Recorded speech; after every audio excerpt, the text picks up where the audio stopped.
네, 안녕하십니까. 반갑습니다. 원앤원 TV입니다. 자, 오늘 또 여러분들과 함께 토지 그리고 여러분들 새만금에 대한 이야기를 나눠보려고 합니다.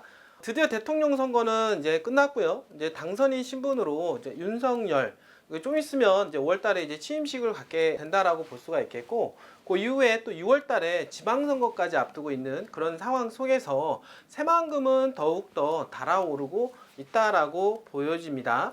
그러면 이번 대통령 선거를 통해서 윤석열 대통령이 취임식을 한 이후에 새만금에 대한 변화는 어떤 식으로 이어질까요?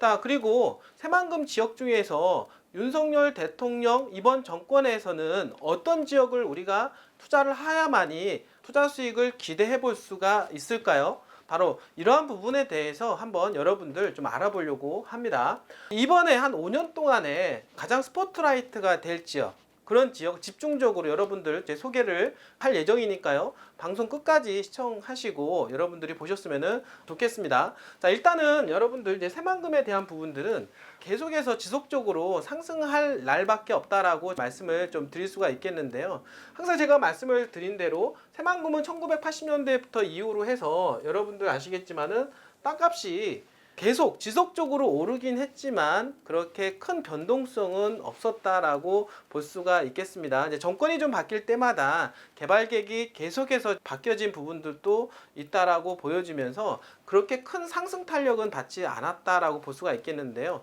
그러다 보니까 많은 분들이 새만금 투자에 있어서 애로사항도 얘기를 하십니다. 지치셨다라고 하신 분들도 계시고 많이 우리가 주변에서 볼 수가 있겠는데요. 이제 그렇지만은 이제부터는 새만금 투자는 반드시 해야 된다라고 말씀을 좀 드려보도록 하겠습니다. 그 이유가 있습니다. 물론 예전부터 새만금 개발에 대한 호재와 이슈는 계속해서 나왔지만은 실질적으로 집가 상승에 크게 영향을 미치지는 않았다라고 보시면 될 것 같고요. 실질적으로 새만금의 어떤 개발의 역사 중에서 집가 상승폭이 커진 부분이 있는데 그때가 언제냐면 문재인 대통령 당선이 되었을 때입니다. 아마 2017년도 지금부터 한 5년 전 이야기인데요. 문재인 대통령이 당선된 이후로 새만금에 대한 어떤 개발에 대한 이슈화가 더욱더 부각이 되었고 개발에 대한 의지가 상당히 강했다라고 볼 수가 있겠습니다. 자, 그러면서 새만금 개발청, 새만금 개발공사가 새만금 현재 군산에 임시적으로 소소가 있게 된다라고 볼 수가 있겠는데요.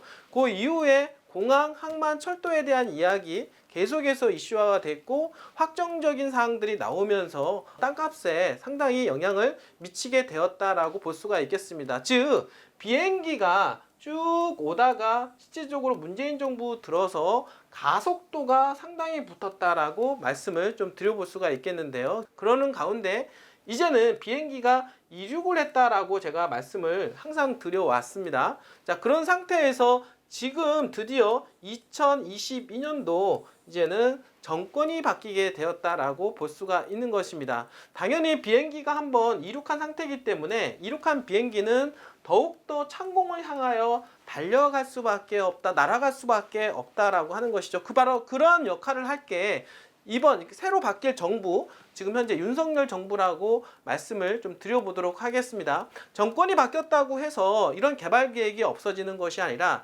기존에 있었던 그런 개발 계획을 더욱더 완성도를 높여간다라고 볼 수가 있는 것입니다. 자, 즉 앞으로 향후 5년 정도, 아니 2030년도까지는 지속해서 땅값이 상승할 것으로 예상이 됩니다. 이유가 뭐냐면 비행기가 계속해서 창공을 향해서 뜨고 있는 그런 상태를 맞이하기 때문이라고 볼 수가 있겠습니다. 자, 그러면 새만금의 모든 투자 기간 동안 새만금은 1980년대부터 해서 지속적으로 2050년도까지 앞으로 개발이 될 텐데요. 그 중에서 가장 핫하게, 가장 땅값이 크게 오를 그 시점이 언제냐라고 말씀을 드리면 바로 지금부터 2022년도부터 해서 2030년도까지라고 말씀을 좀 드려보도록 하겠습니다. 한 7년 정도가 가장 핫하게 뜰 것이다 라고 말씀을 드릴 수가 있는데 그 이유가 뭐냐면 새만금의 개발에 2030년도까지가 거의 한 78%까지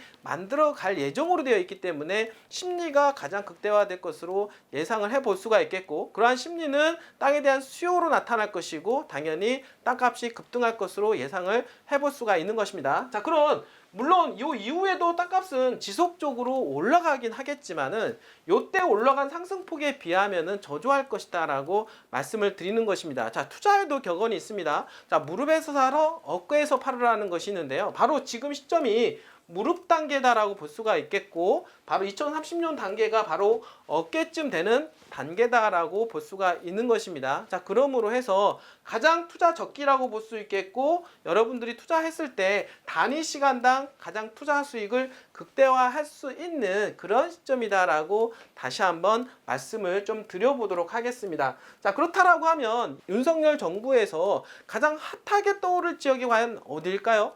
자, 오늘 그 부분에 대해서 간단하게 좀 설명을 좀 드려보도록 하겠습니다. 자, 일단은요, 지금 윤석열 정부 같은 경우는 지금 메가시티에 대한 이야기가 계속해서 나오고 있습니다. 지금 메가시티 중에서 군산, 김제, 부안을 하나의 거대한 도시로 만들겠다라고 하는 그런 계획을 가지고 있다라고 볼 수가 있겠고, 행정을 통합을 해서 속도를 높이겠다라고 하는 부분들 있을 뿐만 아니라 회계를 특별 회계를 설치해서 모두 들어오는 회계를 하나로 한 계좌로 만들고 좀 효율적으로 관리하겠다라고 하는 부분들도 있고요. 또 뿐만 아니라 대통령이 직속에서 관리하겠다라고 하는 부분들도 있으며 국제공항을 빨리 조기 개항을 하겠다 이런 얘기가 나오고 있습니다. 이런 부분들이 개발에 대한 더욱더 속도감을 높일 것이다 라고 말씀을 좀 드려볼 수가 있겠습니다. 뿐만 아니라 지금 새만금 중에서 도로가 있는데요. 동서 1, 2, 3축, 남북 1, 2, 3축이 있는데요. 그 중에서 남북 3축만이 아직 착공이 들어가지가 않았는데 전라북도에서 가장 지금 핵심 사업이 바로 남북 3축 도로라고 볼 수가 있기 때문에 윤석열 정부에서는 요 남북 3축 도로에 대한 부분들이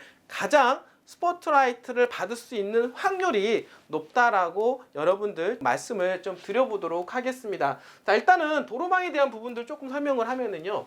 지금 군산 쪽에 있는 도로가 바로 동서 1축 도로다라고 말씀을 드릴 수가 있겠고요. 그리고 동서 2축 도로는 현재 공사가 한창 진행 중인 새만금 항만에서 신포항까지 연결되는 부분들이 동서 2축 도로며 그 연장선으로 새만금 전주간 고속도로가 한참 공사 진행 중에 있으며 2024년도에 마무리가 됩니다. 자, 그리고 지금 보면 동서 3축은 부안 쪽에 연결된 도로다라고 볼 수가 있겠고, 바로 이 도로는 동서 1, 2, 3축으로 얘기하며 2024년도에 공사가 최종적으로 마무리가 되는 사업이다라고 볼 수가 있겠습니다. 자, 두 번째로는 여러분들 남북 1축 도로인데요. 남북 1축 도로 이 방조제 사업은 2010년도에 마무리가 되었습니다. 이 마무리를 통해서 이제 두 번째 사업이 진행되는 것이 있는데 바로 요 도로가 이제는 남북 2축 도로다라고 말씀을 좀 드려보도록 하겠습니다. 남북 2축 도로는 현재 1단계, 2단계로 나뉘어서 1단계 사업은 2022년도 그리고 2단계 사업은 2023년도 8월까지 예정은 되어 있다라고 볼 수가 있겠습니다. 바로 이런 도로들은 이미 공사가 진행 중에 있다라고 보시면 되겠고, 공사 진행에 따라서 이슈화가 돼서 그 관련된 지역들은 땅값들이 많이 올라가고 있다라고 좀 말씀을 드려보도록 하겠습니다. 자, 이제부터 가장 중요한 부분인데요. 여러분들, 이제 앞으로 윤석열 정부에서 뜰 지역 과연 어디일까요? 바로 남북 3축도로라고 볼 수가 있겠습니다. 남북 3축도로는 이렇게 지나갈 것으로 예상을 좀 해볼 수가 있겠는데요. 자, 남북 3축도로가 왜 이 도로는 아직 착공을 하지 않았다. 그렇기 때문에 기대 심리가 발생을 하고 그 기대 심리로 인해서 땅값을 상승할 수 있는 요인이 작용을 한다라고 볼 수가 있는 것입니다. 자, 그러면 조금 이제 지적사항을 통해서 한번 좀 보도록 하겠습니다. 지적사항을 통해서 보게 되면 자, 남북 3축 도로가 들어갈 것으로 예상되는 지역 라인이라고 볼 수가 있겠는데요. 이렇게 들어간다라고 가정을 했을 때 현재 군산시청을 끼고 있는 지역, 그 주변 바운드리 요 일대에는 향후에 동서 1축 도로하고 교차하는 시점은 새만금 관련 군산에서 배후 도시로 개발할 것으로 일단은 예상을 해볼 수가 있고요. 그 다음에 이 도로가 연결되는 지역이 김제에서는 화포지구라고 해서 당연히 새만금 배후로 김제에 건설되는 신도시라고 얘기를 한번 해볼 수가 있겠습니다. 자, 그런 상황에서 지금 부안 쪽 관련된 지역은 바로 이렇게 큰 도시 지역으로 만들어져 있는 이쪽 해당이 되는 지역이 바로 남북 삼축도로의 큰 영향권에 들어간다라고 볼 수가 있겠습니다. 자, 그러면 앞으로 윤석열 정부에서는 가장 핫하게 떠오를 것으로 예상이 되는 게 바로 요 남북 삼축도로에 대한 부분이라고 볼 수가 있겠는데요. 자, 그렇다라고 하면 군산 지역 같은 경우는 바로 군산시청을 끼고 그 주변 일대에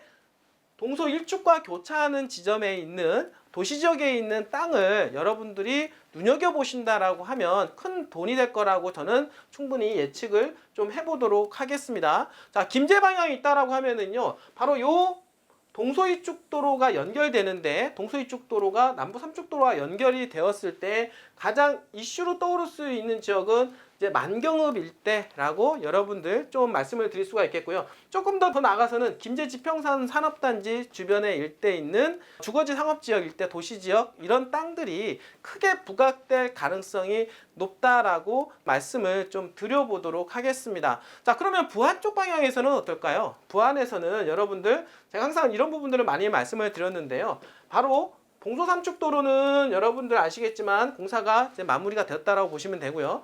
남북 이축도로와 새만금 남북 삼축도로와 교차하는 지점이 바로 어디냐면 창북리, 당상리, 증산리 일대라고 볼 수가 있겠습니다. 남북 삼축도로가 교차하는 도시지역 내에 있는 주거지역 같은 경우 엄청나게 가격 상승 효과가 있을 거다라고 기대를 해볼 수가 있겠습니다. 그 이유가 뭐냐면 요 남북 삼축도로는 큰 메머드급 도시들이 들어가는 지역들을 통과시켜주는 도로라고 볼 수가 있겠습니다. 각종 편의시설도 많이 들어간다라고 보시면 되고, 그리고 각 지자체, 군산과 김제와 그리고 부안에서 가장 핵심 지역으로 떠오를 지역이며 인구가 가장 급증할 것으로 예상이 되는 지역이기 때문에 그 어떤 지역보다도 저평가가 되어 있는 국면에서 가장 집가 상승 요인을 크게 기대해 볼 것이다 라고 말씀을 좀 드려보도록 하겠습니다. 다시 한번 정리를 하면은요, 남북 삼축도로가 윤석열 정부에서는 가장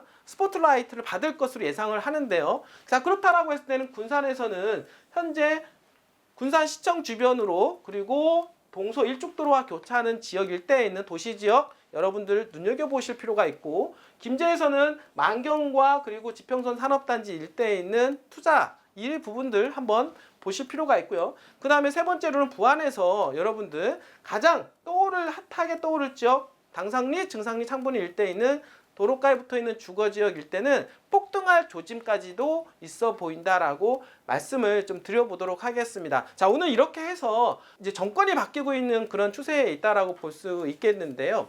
지금 문재인 정부 이어서 바톤 타치를 받는 윤석열 정부에서 비행기가 더욱더 고도화를 높이고 있는 단계에서 가장 스포트라이트를 받을 수 있는 지역, 각 지자체별로 해서 제가 말씀을 드렸는데요. 요 지역에 여러분들이 잘 보신다라고 하면 재테크에서 반드시 성공할 수 있을 것이다 라고 말씀을 드려보도록 하겠습니다. 자, 이런 지역에 관심이 있으신 분들 한번 새만금 관련 지역에서 여러분들 투자를 한번 해보시고 싶으신 분들은 언제든지 저희 원앤원TV에 전화를 주시길 바라겠습니다. 여러분들의 자금대에 맞게끔 여러분들이 투자를 설계해 드릴 수가 있고요. 여러분들이 이 부동산에서 이 재테크에서 성공하는 그날까지 최선을 다하는 우리 원앤원TV가 될 수 있도록 열심히 해보겠습니다. 여러분들 이렇게 끝까지 시청해주신 여러분들 진심으로 감사드립니다.